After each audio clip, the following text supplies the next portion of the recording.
Good morning guys, ayan kagigising lang namin at mag-ready na maligo para makapag-breakfast sa baba. Ito pala yung view namin dito guys sa Korea. Pakita ko sa inyo. Ayan siya guys, hindi kasi gano'ng mahalata dahil may screen.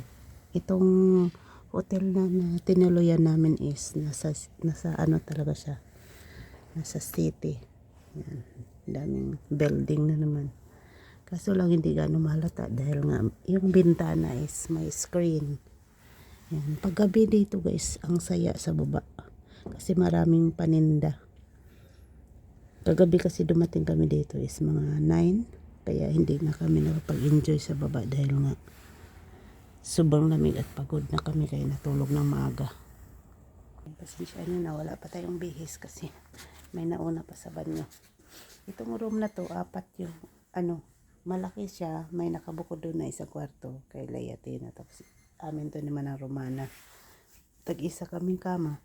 Si Kring-Kring at saka yung friend niya nasa ibang room. Balik dito sa room na yun, 4 kami.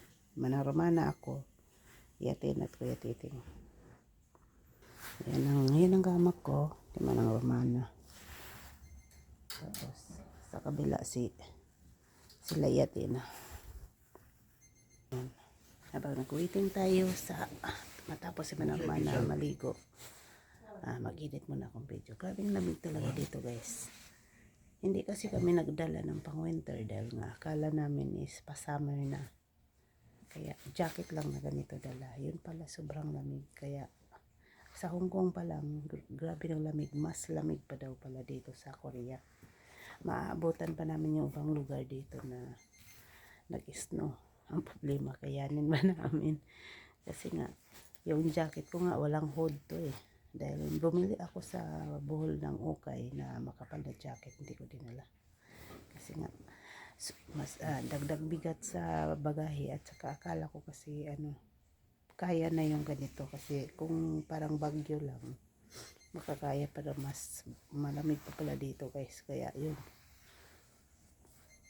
Tingin kami mamaya kung may murang jacket na may kasamang hood na pang ano talaga, nakayanin mo yung para hindi mo mapil yung lamig. Esensya na guys kasi sarap matulog. Kaso lang kailangan namin bumaba ng 7 dahil ang breakfast sa baba ng hotel is lang 7 to 9, 8 tapos para pagkatapos makagala din kami sa ibang lugar dahil nga sulitin ang araw dahil kaya pumunta dito para umikot sa iba-ibang lugar. Kaya kahit nakakantok pala, tatayo na para pumila maligo. Yan guys, update ko kayo mamaya kung saan kami mamasyal. Ang dami ko pang video hindi na-edit yung nasa Macau kami. Nandito pa sa cellphone, hindi ko pa ma-edit. Okay, yun lang. Good morning at saka happy Monday sa ating lahat kasi araw ng Lunes pala ngayon. April 1 yata ngayon. April 1 nga, yan, ngayon nga, no? April 1. Okay guys, thank you for watching.